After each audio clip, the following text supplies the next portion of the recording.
अस्सलाम वालेकुम। मेरा नाम शेख फारूक है और ये अपने झूठ बात के धंधे के ऊपर मैं बात करना चाहता आपसे।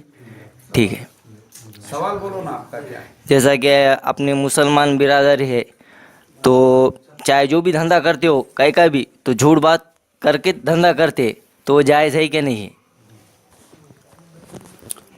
असल में देखो, अल्लाह के नबी सल्लल्लाहु अलैहि वसल्लम ने चाहे तिजारत हो, कोई भी मामला हो, उसमें झूठ बोलने से मना फरमाया और हुक्म दिया कि तुम जो भी माल बेच रहे हो उसमें अगर कोई आयब है, कोई नक्स है, वो बता के बेचो सामने वाले को।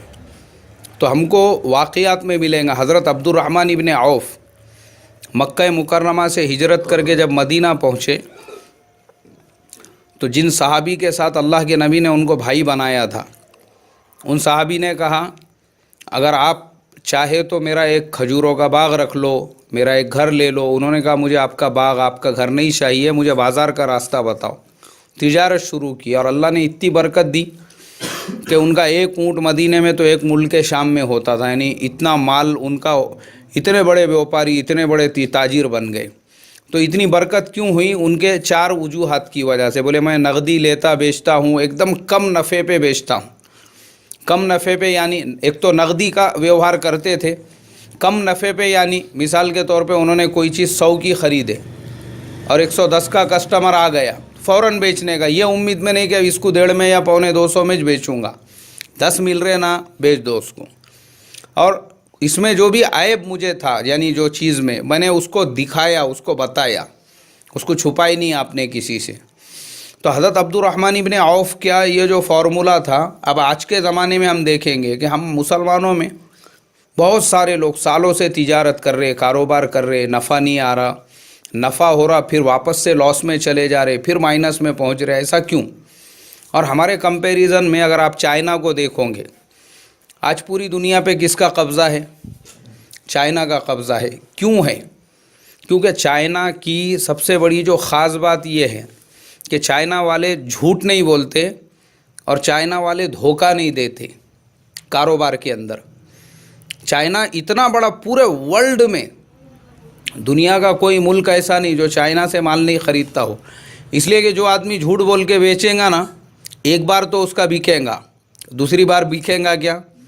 फिर क्या वजह है? आज चाइना, ये जितने मोबाइल हमारे पास अलग अलग कंपनियों के भी अगर है, चाहे वो एप्पल का आईफोन हो, सैमसंग का हो, एलजी का हो, ओप्पो हो, वीवो हो, कोई भी फ़ोन हो, ये सारे मोबाइल कहाँ बनते?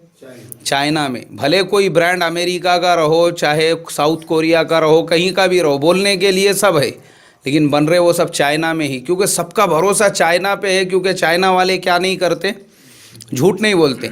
चाइना वालों को बहुत लोगों ने धोखा दिए। मैं खुद ऐसे लोगों को पहचानता हूँ बॉम्बे में, जिन्होंने कंटेनरों से वहाँ से माल मंगाई। और वो इतने भोले और इतने सीधे लोग हैं वहाँ के, तुम्हारे ऊपर भरोसा करके माल भेज देंगे कि भाई ये आदमी जो है माल बेचे बाद पैसे देगा, लेकिन लोगों ने उनका माल मंगा के खा गए यहीं पर।